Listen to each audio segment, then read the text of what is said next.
BJP अध्यक्ष JP Nadda ने कांग्रेस के पूर्व अध्यक्ष राहुल गांधी पर जमकर निशाना साधा।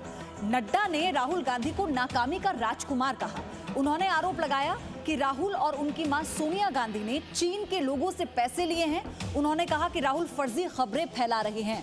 दरअसल राहुल गांधी ने ट्वीट कर कोरोना महामारी के लिए बनाए गए पीएम केयर फंड पर सवाल उठाए थे।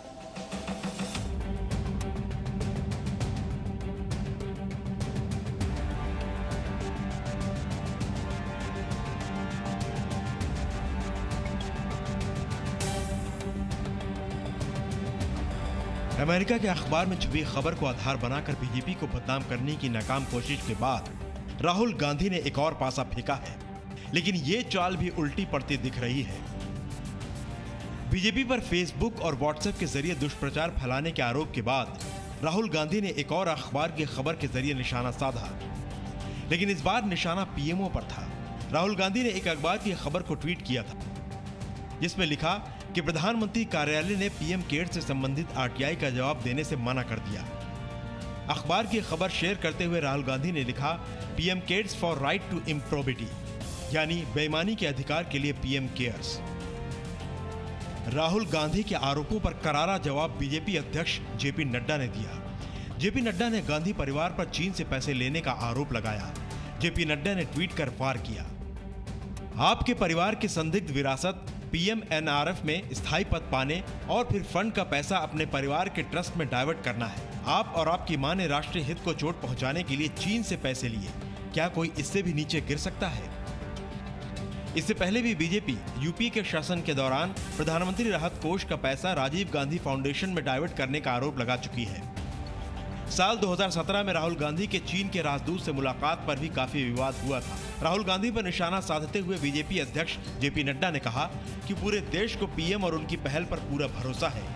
नड्डा ने एक और ट्वीट कर वार किया, लोगों का विश्वास पीएम केयर्स के लिए बड़े पैमाने पर समर्थन के साथ दिखाई दे रहा है।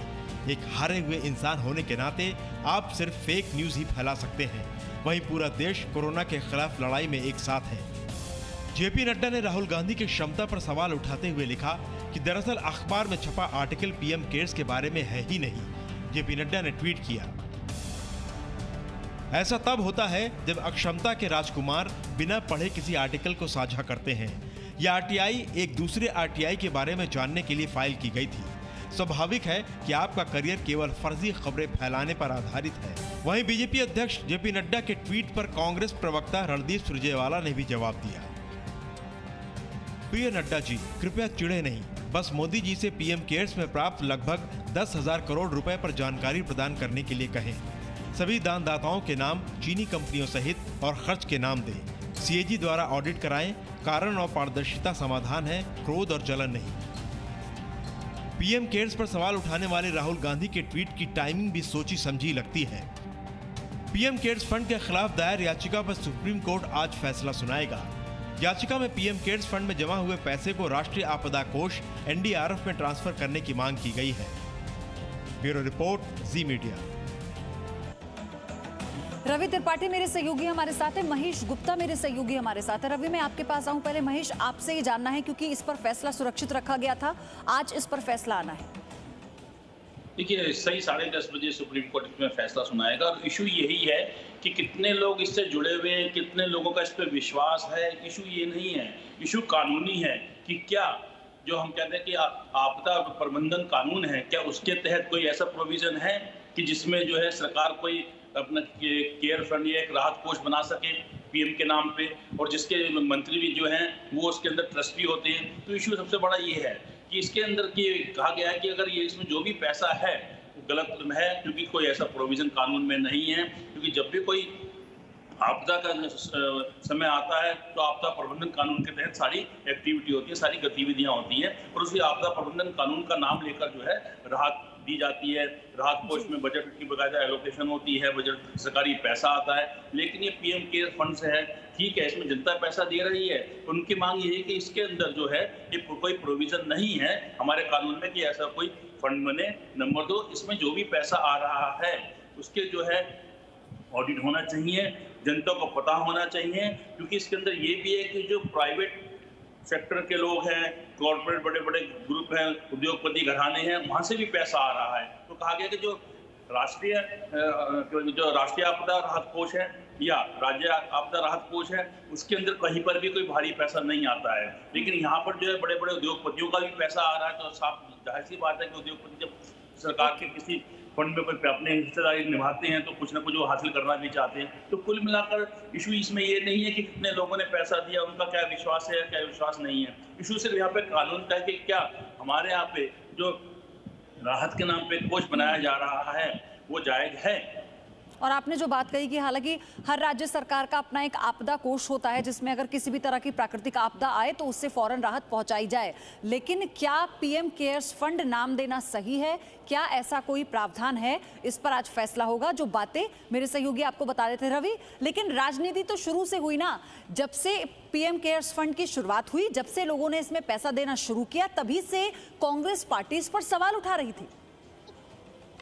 नहीं, लेकिन मैं आपको बताना चाहूंगा कि ये कोई पहली बार नहीं है। इसके पहले भी आपको बताना चाहूंगा कि जब भी आपदा आता है देश में, चाहे फ्लड हो, चाहे तमाम तरह की जब आपदाएं आती है, तो ऐसी स्थिति में राज्यों में भी आपदा कोष बनाया जाता है। मुख्यमंत्री के नाम पर होता है या प्रधानमंत्री के नाम पे होता है। इस तरह के कोष का प्रचलन पुराना है।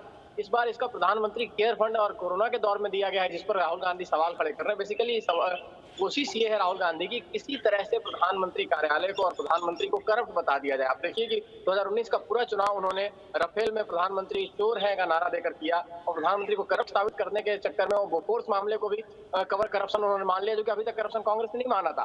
तो कहीं ना कहीं राहुल गांधी, चूंकि पूरा परिवार करप्शन में फंसा हुआ है, तमाम तरह के मुकदमे उनके खिलाफ चल रहे हैं, केस चल रहे हैं, अभी भी कोर्ट में केस चल रहे हैं, तो ऐसी स्थिति में परसेप्शन का खेल है राजनीति में।